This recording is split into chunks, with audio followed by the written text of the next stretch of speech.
მოგესალმებით პატრიცემულო რადიოს მსმენელებო, მივესალმებით ჩვენ ტელემაყურებლებს. დღეს ხუთშაბათია 7:09 და ვიწყებთ ჩემს ავტორო გადაცემას განათლების რეფორმის კვალდაკვალ. მე ამ გადაცემის ავტორი და წამყვანი მაანა ნიკოლაიშვილი ვიმუშავებ თქვენთვის 50 წუთის მანძილზე.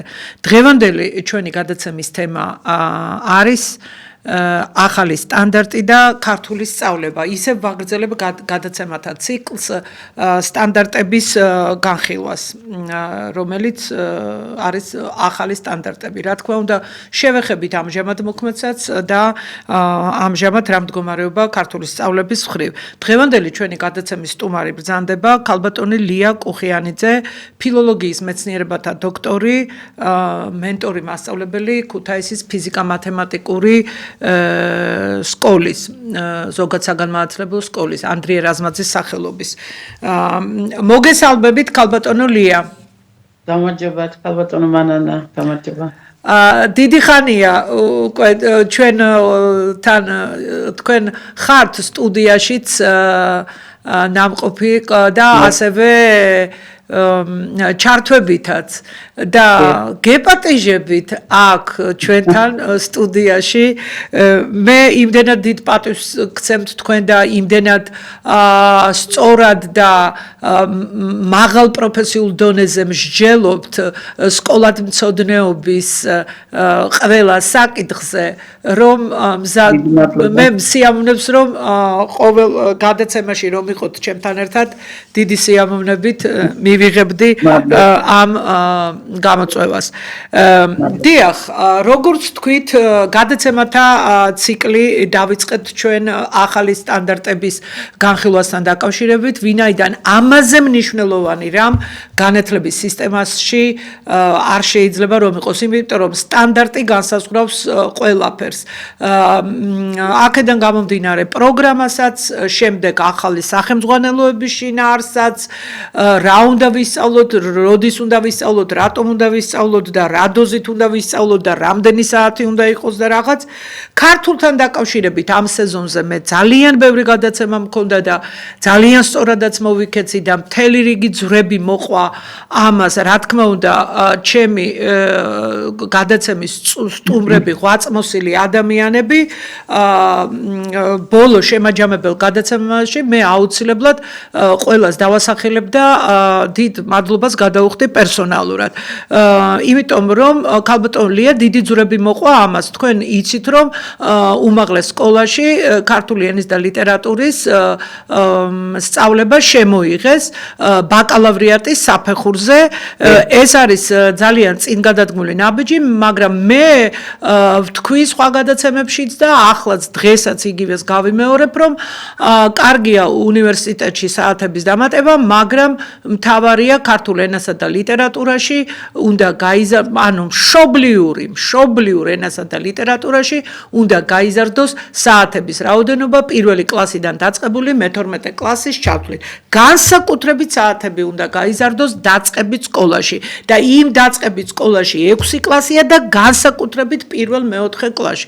იმიტომ რომ 4 წლის მანძილზე მოსწავლემ უნდა გაიაროს ანბანური პერიოდი და ასევე უნდა ისწავლოს გამართულად წერა და კითხვა. ალბათ დამეთანხმებით, ხო, ქალბატონო? დამეთანხმებით, ხო, ქალბატონო ლია?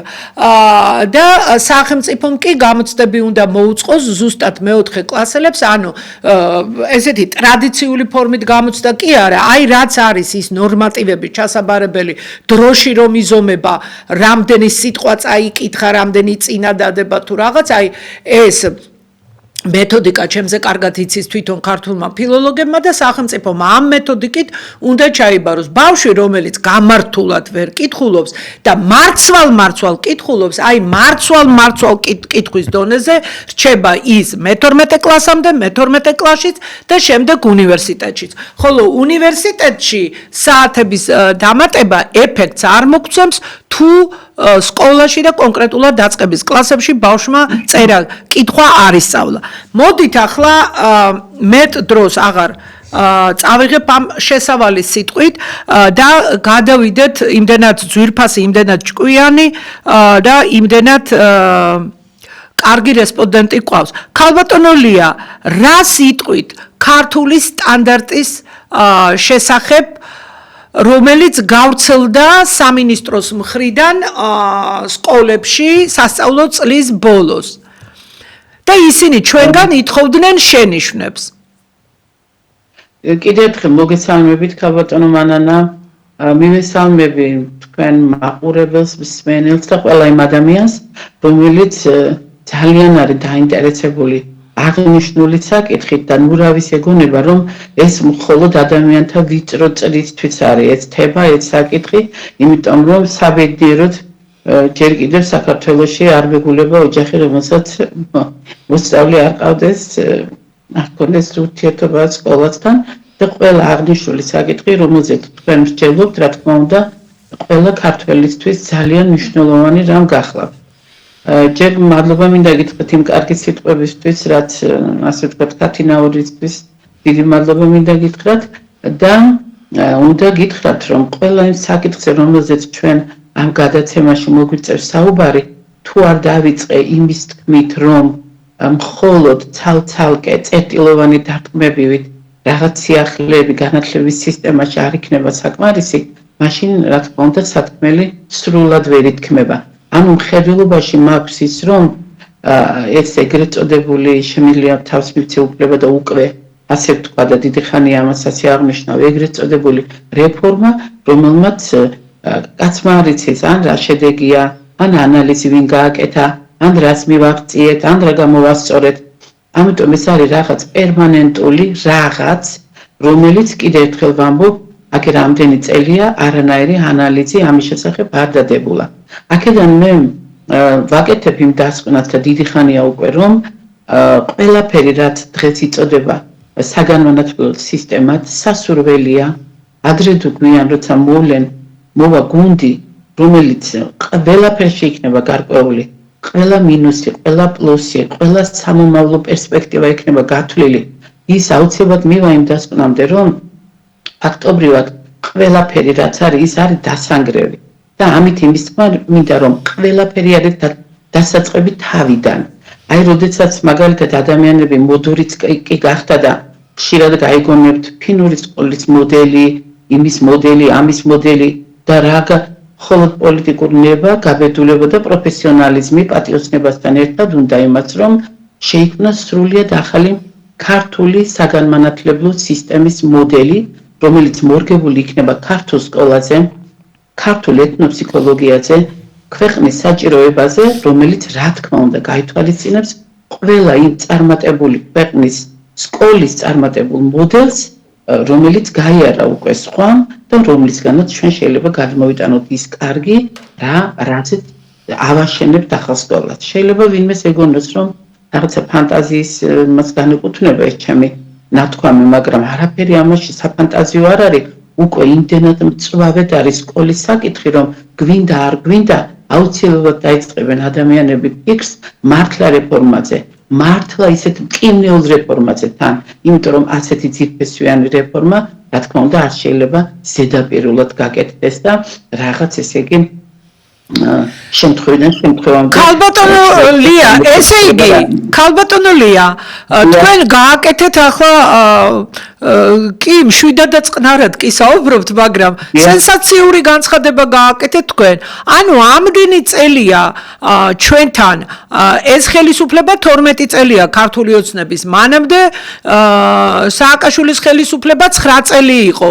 მანამდე შევარდნაძის ხელისუფლება და ყველა ამბობდა თქვენ იცით ეს კარგად, რომ ვაკეთებთ რეფორმებს, მთავრობის დონეზე ეს იყო გამოცხადებული, არსებობს სახელმწიფო მნიშვნელობის დოკუმენტები და ღრმა რეფორმები გააკეთეს, მართლაც დაანგრიეს სისტემა, მაგრამ ის რაც გააკეთეს და ნუ ახალი რაც შემოიტანეს რაღაცა, თქვენ ამას, ანუ რეფორმა ფრანგული სიტყვაა და პროგრესისკენ წინსვლას, ანუ თქვენ ამას რეფორმა დაართულით, ანუ პროგრესისკენ წინსვლა დაართულით თქვენ ამას, ხო?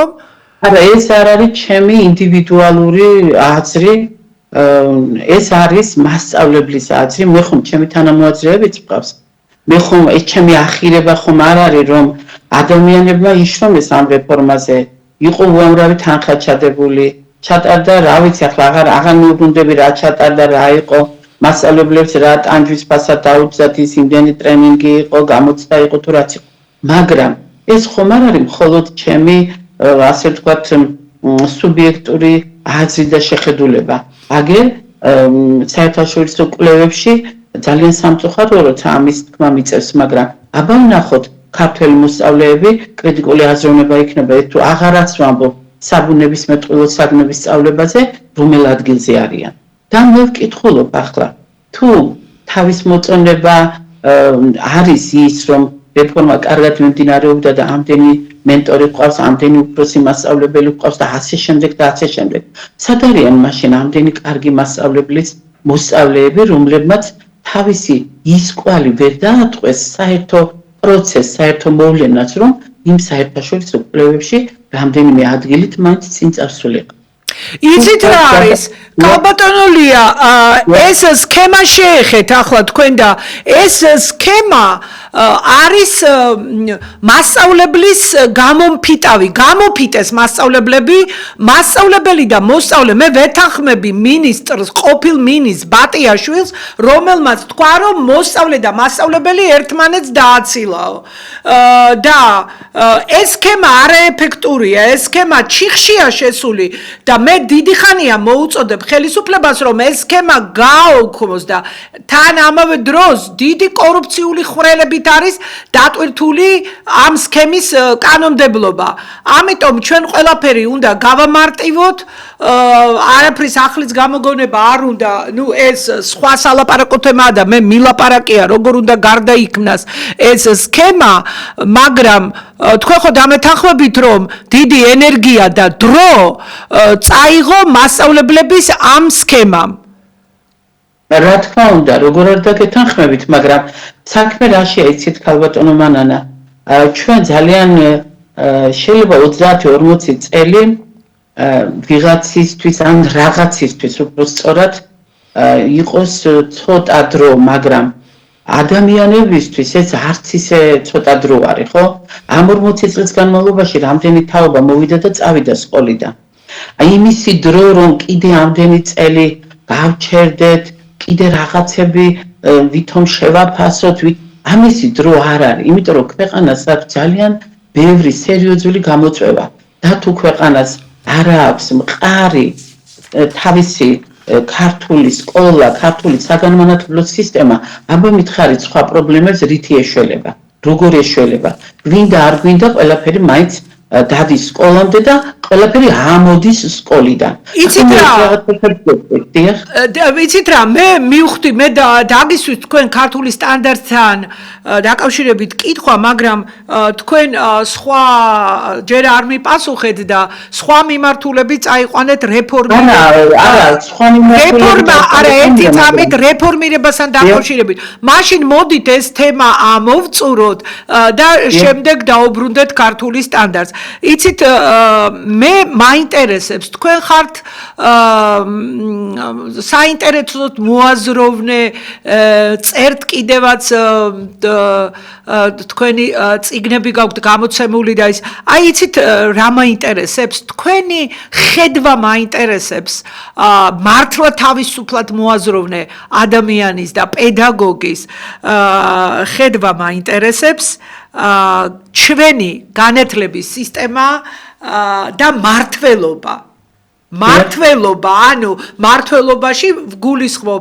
აი რაღა ახალი ხელისუფლება უკვე მე-13 წელი დასრულდება რამდენიმე თვეში და მოდით გავიხსენოთ ჩვენი მინისტრები პირველ რიგში. და ეხა მინისტრის მოადგილეების გახსენება შორს წაგვიყვანს. მარგველაშვილი, სანიკიძე, ჯეჯელავა, ჩხენკელი, ბატიაშვილი, ჩხენკელი, მერე ისევ ამილახვარი, წულაძე და ახლა არის მიქანაძე. ანუ მე-9 მინისტრი. აი როგორ შეაფასებდით, იმიტომ რომ რეფორმა თავისთავად არ გაკეთდება. რეფორმა როცა ხორციელდება სისტემაში, იქ უნდა იყვნენ რეფორმატორები. აქ რეფორმატორები არასოდეს არ ჩანდნენ, არც ქართული ოცნების პირობებში, არც მანამდე და არც მანამდე. ჩვენ ყოველთვის ვამბობდით, რომ გამოაქვეყნეთ რეფორმატორთა გვარები, გუნდები, ეს და ის. არა, ეს არა და არა.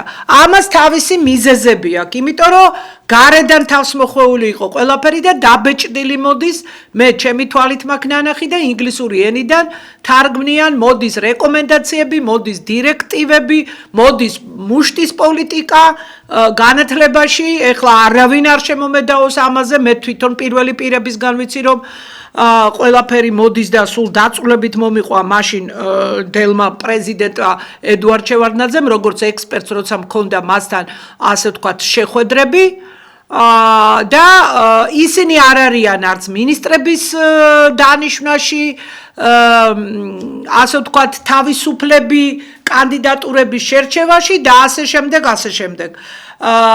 და აი რა სიტყვით თქვენ? თუ გიდით ცალსაკე, თუ გიდით ერთად, აი ვინ იყვნენ ეს ხალხი, ან რატომ მოვიდა, ესე იგი გამოდის რომ 12 წელი და რამდენიმე თვეა ესენი ხელისუფლებაში არიან და 9 მინისტრია ეხლა და გამოდის რომ ყოველ ერთ წელწადი და რამდენიმე თვე იცვლებოდა წელწად ნახევარი არც კი უწევს წელწადი და 3 თვე, წელწადი და 2 თვე უწევს ამ მინისტრებს მუშაობა. თუ შეიძლება თქვენი აზრი გამოთქვით. რა თქმა უნდა, ქალბატონო ვანანა, თავარი მიზეზი ყველაფერი ამისა არის ის, რომ ჩვენ ჯერჯერობით მხოლოდ ქაღალდზე ვართ დამოუკიდებელი ქვეყნად, ასე ვთქვათ, მოვიაზრებით, მაგრამ შორს ვართ ჯერ იმ დამოუკიდებლობიდან, როცა მართლა გვექნება სრული, ასე ვთქვათ, უფლება იმისა, რომ ჩვენი განათლების სისტემა გქონდეს, ჩვენი მინისტრები დავნიშნოთ ისე, როგორც ეს საქმე ხდება. ამიტომ, როცა დამოკიდებული ხარ თითქმის ყველაფერზე, სხვაზე და სხვა რომ თამაშის წესებს ადგენს, გინდა არ გინდა, იმ თამაშის წესებით თამაშობს, მაშინ ჩვენ ვინ მოგცემს იმის უფლებას, რომ რაც საჭიროა და რაც ქვეყანას წაადგება, ის გავაკეთოთ. მე რომ არაფერი არ ვთქვა, იქედანაც ხომ ჩანს ახლა, რაც არა მარტო თქვენთვის და ჩემთვის, არამედ ყველასთვის ცხადია. უკვე ის, რომ როგორი არასერიოზული დამოკიდებულება არის ყველაზე მნიშვნელოვანი საგანმანათლებლო სისტემისადმი, რომ როგორ შეიძლება ამდენი მინისტრის ცვლა მაშინ, როცა შეიძლება ერთი კუთხით ვერ მოასწროს ადამიანმა რა ხდება განათლების სისტემაში იმის გაცნობა, როცა უკვე გამოცვლილია და ასე ვთქვათ მეორე მოდის. მე კიდე ჩემი პიროვნებისადმი უპატივცემულობას ეს სულაც არ ნიშნავს, მაგრამ გამოკითხვა რომ მოვაწყოთ, რა ვიცი, ახლა შეიძლება განათლების მინისტრი ნებისმიერი სახელდაგვარებს რა მნიშვნელობა აქვს, შეიძლება ყველაზე ბოლო ადგილზე აღმოჩნდეს ენდოვიან თუ არა მას, ან ვინ არის, ან იმიტომ რომ ფიქრობ საგანგებოდ არ არიან შერჩეული ადამიანები, პროფესიონალები, საქმის მცოდნეები, ამიტომ ხდება ის, რაც ხდება. ხოლო მთავარი ამოსავალი, რაც გითხარით, ის არის, რომ რა თქმა უნდა, ჩვენ არა ვართ დამოუკიდებელი ქვეყანა, რომელიც თავის ქვეყნისთვის რაც საჭიროა და რაც აქტუალურია, იმას გააკეთებს და კიდევ ერთხელ აღნიშნავ, აი ესე იგი მინისტრების ასეთი სწრაფი ცვლა და კიდევ ერთი. მე ვფიქრობ, არ მახსენდება ვინმე სპეციალობით ყოფილიყო, ვთქვათ, მინისტრის თანამდებობაზე, ისეთი, რომელსაც რაღაც უფრო კავშირი ექნებოდა სკოლასთან, უმაღლეს სასწავლებელთან. ახლა კავშირი მარტო ის ხომ არ არის, რომ ჩემი შვილი სწავლობს სკოლაში ან ინსტიტუტში, ხო?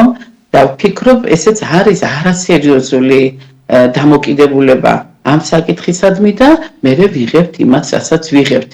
ახლა როცა გავახსენდება ჩვენ ძველი მინისტრებიდან ერთი-ორი სახელი მაინც, რომელიც ლეგენდად შემორჩა, საერთოდ მეხსიერებას ადამიანისას, აბა რომელს დავასახელებ. ერთხელ, როდესაც ბატონი მარგველაშვილი იყო მინისტრი, დავურეკე და სიმართლე რომ გითხრათ, ვაიმე შევწვი კიდეც, როდესაც აიღო. არ მოველოდი თუ აიღებდა საერთოდ და მას ვთხოვე, რომ ამას ვერ დაუკარგავ ნამდვილად, მომისმინა და მე ვთხოვე, რომ იქნებ გამოენახა დრო და შევხვედროდით ერთმანეთს, იმიტომ რომ ჩემი და ჩემი თანამოაზრეების ხმა არსად ისმოდა და იქნებ შევხვედროდით და რაღაც ამ ჩვენ საუბარში გამოკვეთილიყო ისეთი რამ, რაც წაადგებოდა მართლა სკოლას, საქმეს და მან მითხრა რომ მე არ მაქვს მიღების დღეო. დავიბენი და აბა მეთხარი სად უნდა შევხვდეთ ახლა მაგას ხომ ვერ მაკადრებთ რომ სადმე ქუჩაში დავხვდე იქედან დაგიდახოთ ან რაღაცა ახლა მე ცოტა ახლა გავუბრაზდი კიდეც და მე მოვხატე ბოდიში და უთხარი რომ თქვენ ჩემი მინისტრი ვერ იქნებით და ჩემი თანამოაზრეების იმიტომ რომ რა დაშავდებოდა საბოლოოს პოზის გამო მაინც შევხვდები თქვათ მასწავლებელთა იმ ნაწილს, რომელიც ყველაფერზე თავს არ მიკნევს, ხო? მაგრამ ამას იცით თქვენ, რომ დიდი მომზადება და დიდი პიროვნული თვისებები და დიდი უნარები უნდა და რა თქმა უნდა ჯერჯერობით სხვა მინისტრებთან გქონიათ რაიმე კომუნიკაცია? თითქმის ყველასთან, ისე რომ გითხრათ არ მეპატიჟებოდნენ, მაგრამ არც ახლა იმას ვიკადრებ თქვა, რომ როცა მივედი ახლა ვინმე კარებში გადამიდგა, უბრალოდ მე არ მეპატიჟებიან ამ შეხვედრებზე და მივდიოდი ყოველთვის გამომითქვამ ჩემი აზრი და რატომ გამოვთქვამდი ამ აზრს განა არ ვიცი როცა თქვა წვევი მეუბნებოდიან აი მე რატო ელად ლაპარაკობდია და რატო შვები ამას რა შარში იგდებ თავს და ახლა განა არ ვიცი რომ ყველასთან გქონიათ? წულადესთანაც გქონიათ კომუნიკაცია? წულადესთან არ მქონია და რა ვიცი ახლა ალბათ რა ვიცი სკოლაშიც რომ მოსულიყო ალბათ თავ შევიკავებდი მასთან შეხვედრას რატო? შეხვედრაზე რა ვიცი აბა რაღაცნაირი ასეთი შთაბეჭდილება დამჭა იმ მოკლე დროში რომ ბოდიში ვიხდი მაგრამ საერთოდ გაგებაში არ იყო სად იყო და რა უნდა ეკეთებინა და რა უნდა მეთქვა ახლა მე ასეთი კაცისთვის და საიდან ხვდებიან ასეთი ხალხი? ვინ რატო ინიშნება ასეთი ხალხი? თქვენ ეს ხომ ყველა ვიცით და ცხადი ახლა საიდანაც ინიშნებიან ხო? არა, რა სიტყვით? არა, საერთოდ თანამდებობაზე ინიშნებიან კომფორტული ადამიანები, რომლებიც შემსრულებლები უნდა იყოს. წინააღმდეგობას არ გაუწევენ. ამილახვარზე რა სიტყვით? ბატონო? ამილახვართანაც გქონიათ კომუნიკაცია? კი, როგორ არა, კი, მქონდა, მაგრამ ამილახვარი მოძრაობდა, ხვდებოდა მასწავლებლებს, მაგრამ შეჭრა აუდიტორია. აბა რა უნდა გითხრათ, კიდე ერთხელ ვამბობ, მათი პიროვნებებისადმი, ჩემი პატივისცემის მიუხედავად, მე მათ ვთვლი მაინც რომ ესენი იყვნენ შემთხვევით მოსული ადამიანები, რომლებსაც დაავალეს, მოვიდნენ, რა უნდა გაეკეთებიათ, რა უნდა მოესწროთ ისე მოკლე დროში და უბრალოდ მათი ასეთი ხშირი ცვლა არის სწორედ იმის მაჩვენებელი, როგორი დამოკიდებულება არის ქართული სკოლისადმი. ეს ჩემი სიტყვები კი არ არის, ეს არის უბრალოდ დაკვირვების შედეგი და ან რა დაკვირვება უნდა ახლა ამას ისედაც ყველაფერი ჩვენ კარგით, სისტემა იმართება? აი რასაც მართვა ქვია. კარგით, ეს მინისტრები, მინისტრის მოადგილეები დადიან, მაგალითად თქვენი სკოლა არის ერთ-ერთი მოწინავე სკოლა საქართველოში. დიახ. არა, ვერ გეტყვით რომ ახლა ვინმე არ მახსენდება ამ ბოლო წლებში რომ ჩვენთან სტუმრად ყოფილიყო. თუმცა ახლა რა თქმა უნდა განათლების სამინისტროსთან სკოლას აქვს კავშირი და ბევრი რაღაცა რაც არის განსაკუთრებით საერთაშორისო ოლიმპიადებზე როცა მიდიან ეს სამინისტროს ხო, ნუ ეს ოლიმპიადები კი ბატონო, მაგრამ ვერ მოხდება. გაკეთებულია, მე ხშირად ვამბობ, სისტემა გახევებულია. სისტემა არ იმართება. კანონმდებლობა აქვს ისეთი, რომ სისტემა არ იმართება, სტრუქტურაც არ აქვს ნორმალური და კანონში წერია, რომ სახელმწიფო კონტროლი სკოლის დირექტორმა უნდა დაწეროს წელიწადში ორჯერ წლის პირველ ნახევარში და მეორე ნახევარში ფინანსური ანგარიშები, კი ბატონო. შემდეგ სასწავლო პროცესის მხრივ რა ხდება ეს ანგარიშები. მაგრამ ეს ანგარიშები უნდა წაიკითხოს მინისტრმა. მინისტრი როგორ წაიკითხავს ამდენი სკოლის წელიწადში ორჯერ ანგარიშს? ანუ ჩვენ არ გვაქვს ქმედუნარიანი განათლების სტრუქტურა. ეს კანონები არის შესაძლებელი და ეს კანონები დღემდე შეინარჩუნა ქართული ოცნების ხელისუფლებამ. კარგით, აი ჩვენ ძალიან ავწდით იქნება დავიწყოთ ამ სტანდარტთან დაკავშირებით, მაგრამ მანამდე მაშინ ეს თემა რომ მოვწუროთ ეს მართლობა და ისა მოკლედ შევეხეთ ისა აი რას იტყვით აი ამ მასწავლებლის სახლის მუშაობა აი ეს ტრენინგები ეს აი რა სიტყვით ამასთან დაკავშირებით? რა უნდა გითხრათ ახლა ქალბატონო მანანა, მე პირადად ერთ-ორ ტრენინგს დავესწარი და მე არავითარი სურვილი არ მქონია, ესეც ონლაინ იყო და არავითარი სურვილი არ მქონია რომ დავწყებოდი და მე ვიცი ჩემი კოლეგების აზრი თან, იმიტომ რომ ეს ტრენინგები ემსახურებოდა იმ გამოცდების, ასე ვთქვათ, ჩაბარების მექანიზმების დაუფლებას რაც ამ რეფორმით თუ სქემით იყო გათვალისწინებული და სინამდვილეში მართლა დაინტერესებული და საქმის მოყვარული ადამიანი ახლა ჩვენ გვეკითხება ამ თანხების განკარგვას, მაგრამ რამდენი სკოლა და რამდენი მასწავლებელია ისეთი, რომელიც რა ხდება თანამედროვე პედაგოგიურ სივრცეში თავის საგანში ბევრი მიზეზის გამო ამას არის მოკლებული. ანუ ასე მithქვამს კიდეც ჩემი ხარჯით რომ შეიძლებოდეს ჩემი ხარჯით წავიდოდი სადღაც ისეთ რაიონში ან ისეთ ადგილას სადაც იმ სკოლების მასწავლებლები ჯერ კიდევ რომ სკოლები არიან მე ჩემ გამოცდილებას გაუზიარებდი მათ და ჩემნაირები და დამიჯერეთ რომ ეს ტრენინგებზე უფრო უკეთესი იქნებოდა საქმისთვის ვიდრე ის ეგრეთ წოდებული ტრენინგები რომლებზეც აიხარჯა ამდენი თანხა, ამდენი ენერგია, ჩატარდა, გაიარა და წავიდა. ამას ვამბობ სრულიად ანუ ეფექტური ტრენინგები არ არის. აბა მითხარით ახლა. კარგი, ჩვენ ვცლად რო შევეხოთ სხვადასხვა საკითხებს, ამისი დრო არ გვაქვს და მე მინდა ახლა აი სკოლასთან დაკავშირებით სულ 2-3 წუთში ვთქვათ რომ ერე სტანდარტზე გადავიდეთ. აი სკოლაში რა სიტუაციაა? სკოლაში არის სკოლის ადმინისტრაცია, ანუ მმართველობა, მთავარი მოქმედი გმირები აქ არიან მოსწავლეები, სკოლა თანამედროვე მესამე საფეხური განსაკუთრებით დაცლილია მოსწავლეებისგან. ნუ თქვენ სკოლაში ალბათ ასე არ იქნება, მაგრამ ყველგან უფრო ისა გამოცდები მოხსნილია ეს კატის გამოცდები. ძირითადად ეს მესამე საფეხურის ბავშვები, განსაკუთრებით მე-11-მე-12 კლასელები უკვე დადიან რეპეტიტორებთან, ემზადებიან ერთიანი ეროვნული გამოცდისთვის და არის ასეთი ყოფა. აი მშობელი მანამდე პირველი კლასიდან რომ იმას ვთქვათ დგას ძალიან შორს, რა თქმა უნდა მშობელი სკოლის ნაწილია, საზოგადოება თემი, აი რას გვეტყვით ამასთან დაკავშირებით ძალიან მოკლედ. ანუ ქალბატონო მანანა, რაც უნდა შეკითხვა დავსვათ, ყველაფერი მაინც უტრიალებს იმას, რომ სკოლა არ არის ისეთი, როგორიც უნდა იყოს. ამიტომ ყველა ის დარღვევა იქნება თუ საშინელება, ასე ვთქვათ, ხომ? მარტო ერთ მაგალითს მოვიყვან. ხომ ყველა მიცის ფილმ ქვეყანამ, რომ მე-12 კლასი ფაქტობრივად სკოლაში არ დადის. ამ 1 წლის განმავლობაში ხომ მასწავლებლებს უხდიან ხელფასებს ჩაუტარებელ გაკვეთილებში. ამ 1 წლის განმავლობაში ხომ ფასებიან მოსწავლეები, რომლებიც სკოლაში არ დადიან. ეს ხომ ის ბჭყალებში საიდუმლოა, ვითომ საიდუმლო რომ არის. ფაქტობრივად აი ეს ერთი მიზეზით რომ ვთქვათ, ამაზეც კი გამოჩნდება ყველა ის დაავადება, რომელიც დღეს ჭირს ჩვენ სკოლას, ხომ?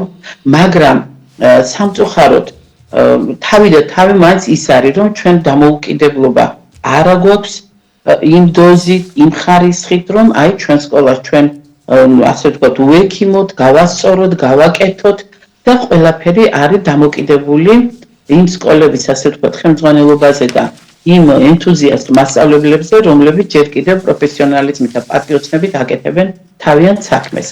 ახლა თქვენ არ გეგონოთ, რომ რეპეტიტორის გარეშეც ვერ აბარებდნენ, მაგრამ ვაი რომ ჩვენი სკოლა არ გამოდგება მაგალითად ახლა ყველა სკოლისთვის, იმიტომ რომ ჩვენ სკოლას მაინც აქვს უფუნება საიმისო, რომ გარკვეულწილად მოსწავლეების, მასწავლებლების სწავლის პროცესიც იყოს განსხვავებული, მაგრამ განა სხვა სკოლებში რაც ხდება, ის ისევ ჩვენი არ არის. რა თქმა უნდა, ახლა დაიწყეს ასე ვთქვათ საპილოტე პროექტი პროფილურ სწავლებასთან დაკავშირებით. აი რა ხდება ამ პროფილურ სწავლებასთან დაკავშირებით?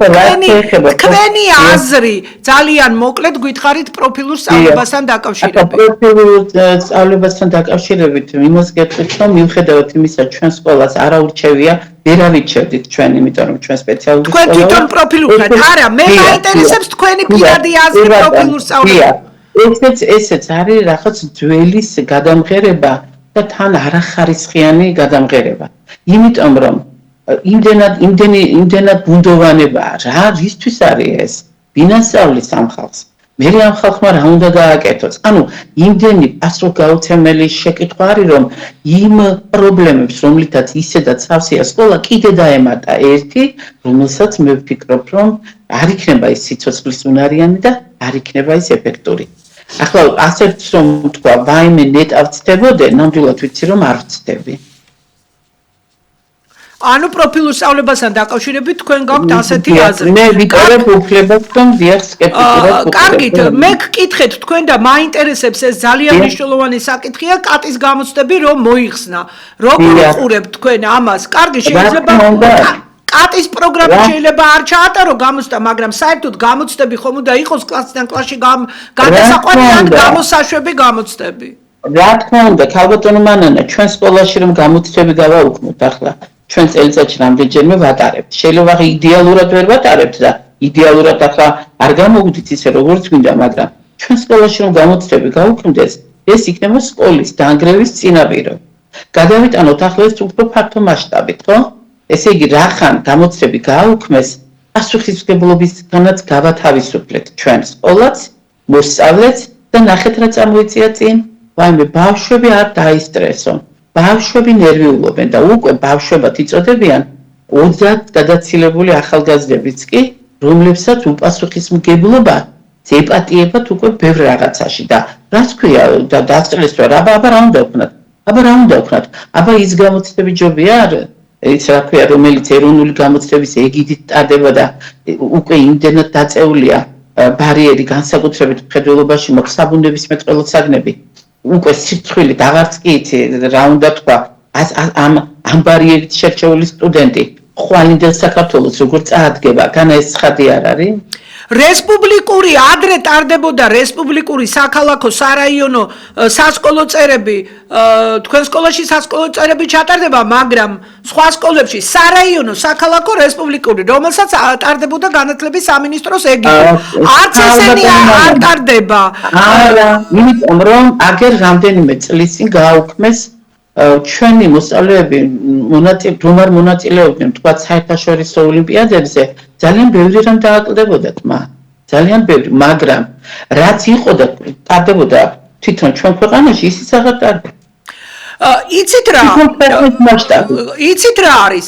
სამინისტრო ამბობს, რომ შედეგებია გაუმჯობესებული და რით ამბობენ იმ საერთაშორისო კვლევებზე თქვენს რომ ჯერ ერთი შედეგები გაუმჯობესდაო წინა წლებთან შედარებითო და საერთო ჯამში შედეგები საიდან მოაქვთ ესა, როდესაც ისინი არანაირ სახელმწიფო შემოწმებებს არ ატარებენ, გამოცდები არ ტარდება კლასიდან კლასში გადასაყვანი, სახელმწიფო არ ატარებს არც მე-6 კლასის შემდეგ საბაზო საფეხური რომ მთავრდება, არც 9 კლასი, ეხლა 10 კლასის მერე მომავალში უნდათ, მაგრამ არც 9 კლასის ბაზაზე ტარდებოდა გამოსაშვები გამოცდები და აღარც მე-12 კლასის ბოლოს და საიდან ამბობენ ერთიან ეროვნულ გამოცდებზე ყველა არ გადის ჩემო ბატონებო მივმართავ სამინისტროს და რა მონაცემები გაქვთ თქვენ როდესაც ამბობთ რომ შედეგები გაუმჯობესდა რითი გაუმჯობესდა თქვენი ყველა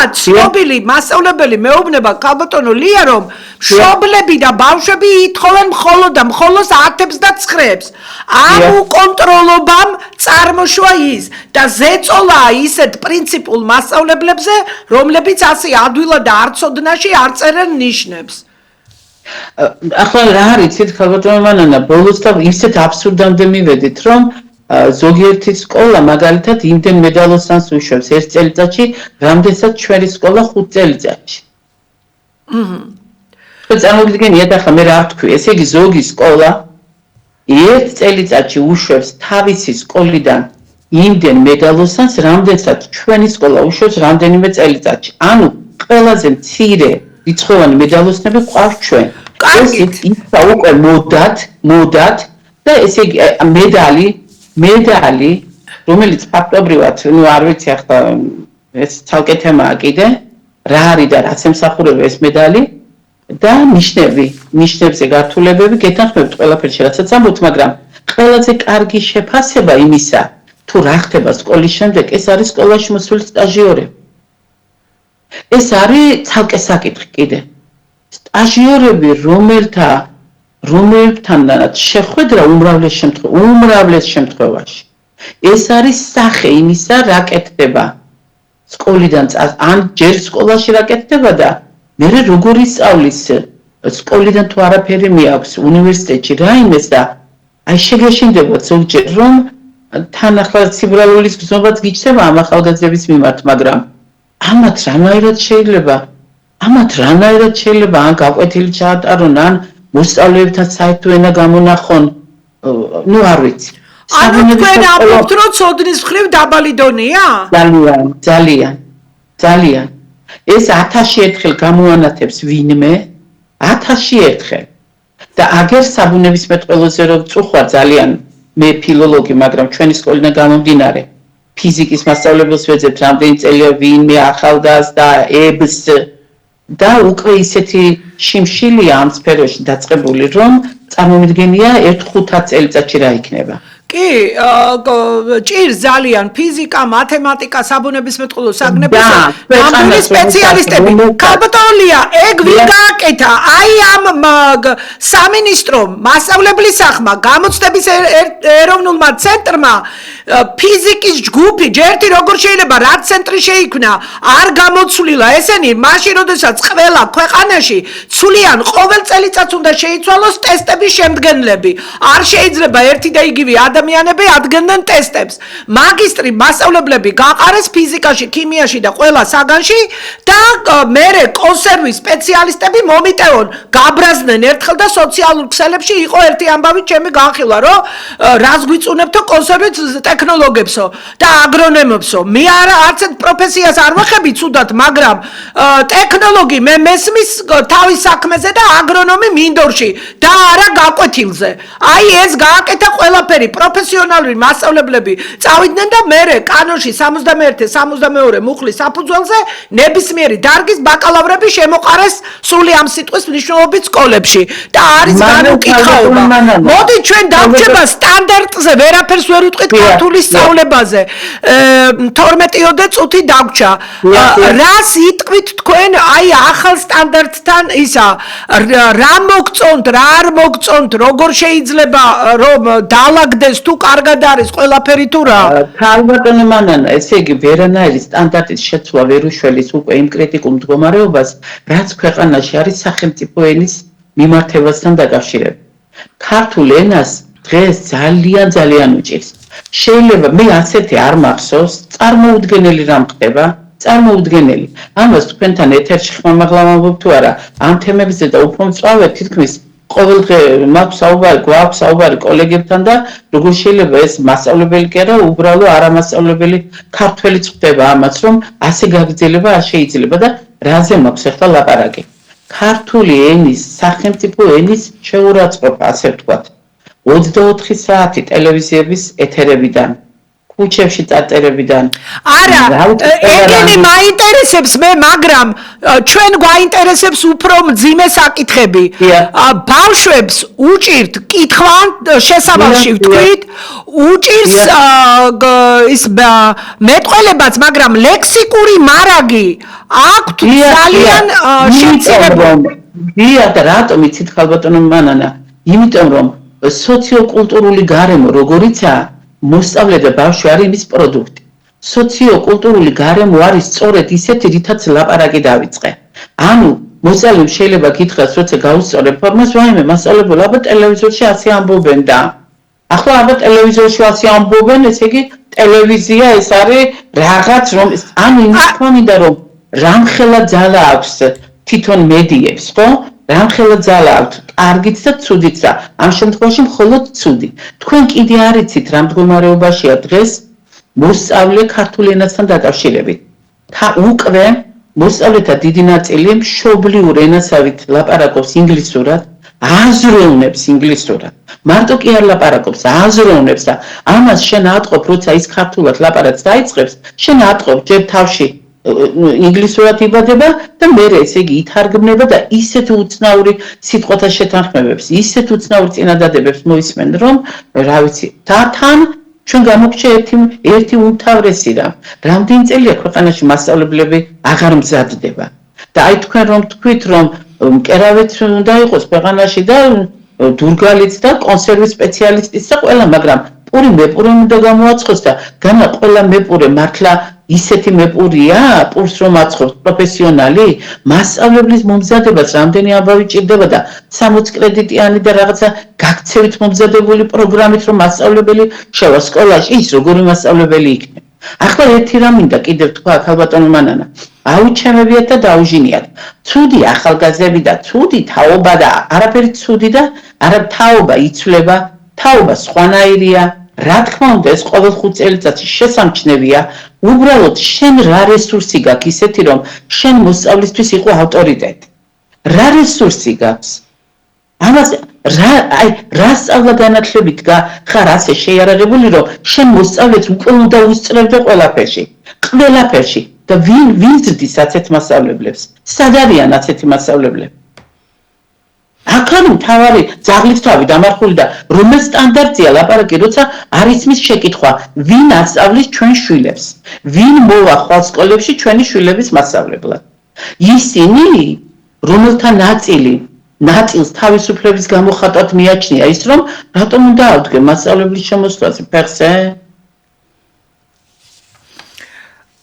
ანუ აღზრდელობითი სისტემა საერთოდ არ არის იმ ჩვენ კანონმდებლობაში აღზრდელობითი სისტემა და პსევდოლიბერალური იდეოლოგიით გაჟღენთილ იდეოლოგიას ვინარჩუნებთ ისევ ეროვნული მიზნები რომ შეიცვალა ეს არის მთავარი დოკუმენტი და აქედან გამომდინარე კანონებიც უნდა შეიცვალოს ზოგადი განათლების კანონი და მე რა მაინტერესებს იცი მე არ მინდა ისე გაგიშვათ ეთერიდან არ გკითხოთ აი ეს სტანდარტის მიხედვით იწერება სახელმძღვანელოები და შედგება სახელმძღვანელოები მე მაინტერესებს როგორ უყურებთ თქვენ პროფესიონალის აზრი მაინტერესებს რატომ არის ქართული ენის და ლიტერატურის სახელმძღვანელოებში უცხოელი მწერლები და პოეტები ახლა რა არიცით ქალბატონო მანანა ჯერ იმდენი სახელმძღვანელოა მართლა ყველას უნდა იცნობდე რომ ყველაზე კონდეს გარკვეული უნდა იყოს თუ არა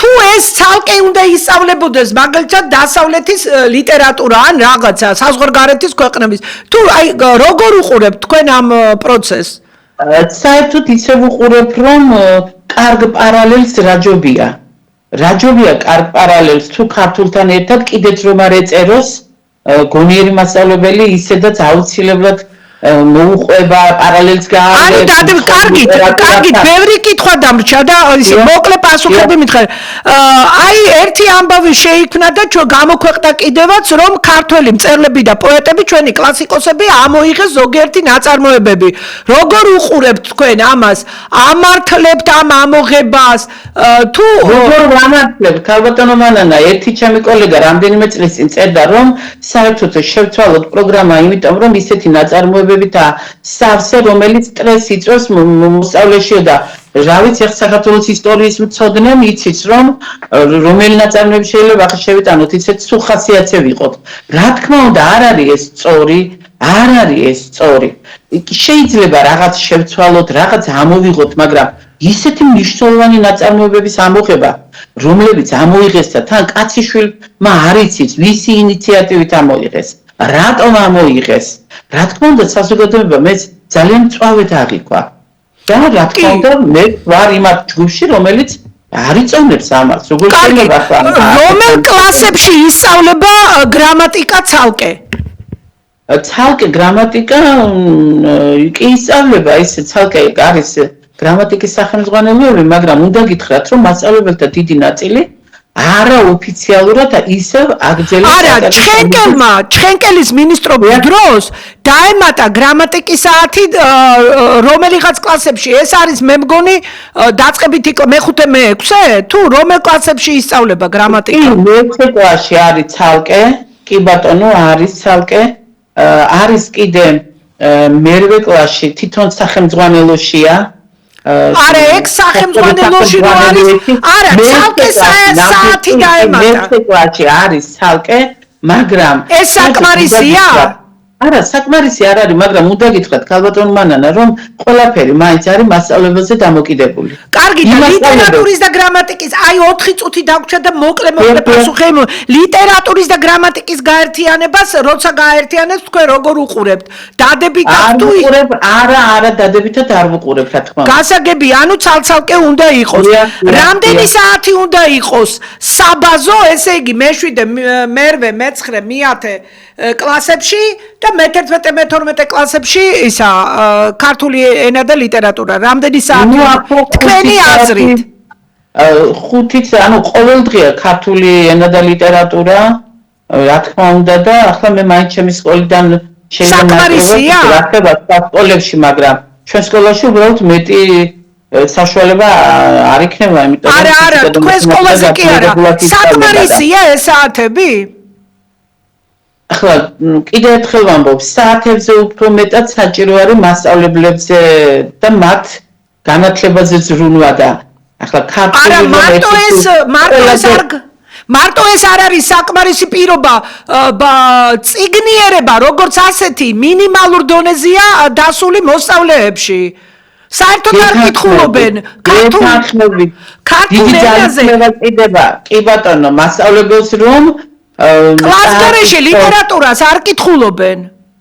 და სწორედ მაგას გეუბნებით, რომ მასწავლებელს დიდი ძალისხმევა ჭირდება, რომ მიიტანოს მოსწავლებამდე ის კი არა, მარტო დაავალე და წაიკითხე. შეიძლება ახლა ისე მოკლედ არ გამომდის, იმიტომ რომ იმდენი პრობლემა არის. იცით რა მაინტერესებს? მეთოდური დამხმარე სახელმძღვანელოები თუ გამოდის მასწავლებლებისთვის? არ გამაცინოთ.